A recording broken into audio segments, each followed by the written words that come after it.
Isometrics are one of the best tools that we can leverage for building power because it reduces the amount of mechanical stress on the tissues because the tissues aren't changing length, but we can still get max output with minimal soreness. So for the hamstring, what you're gonna need is a wall or a doorway in which you can kind of slide in between it.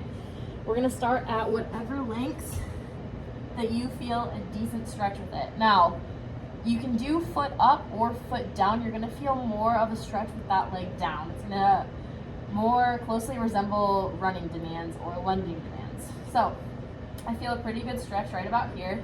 My foot is slightly dorsiflexed. It's not completely in a relaxed position, but I'm pulling back slightly to get that upper tension. And what I'm gonna do is I'm gonna push into the wall at a tolerable level, and I'm gonna hold that for 30 seconds. So I've got maybe 30% effort right here. I'm gonna hold that for 30 seconds. You may notice some shaking, you may notice early onset fatigue. That's why we start low at 30 and we'll slowly work our way up to a higher level. After we hold that for 30 seconds, I wanna challenge you to then bring your foot off the wall and back 10 times.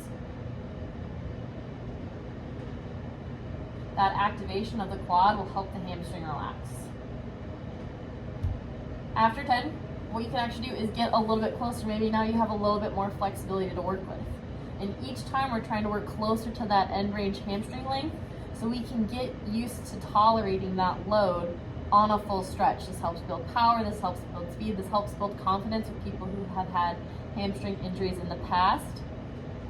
Again, pushing, starting at 30%, maybe you're doing these for a couple of days and it gets pretty easy, so you bump it up to 40, 50, but we want a sustained length of tension. So I'm trying to drive my heel through the wall, down towards my opposite foot, holding for 30 seconds. I can feel a little bit in the back of my calf, I can feel a little bit in my hip. And after 30, lift.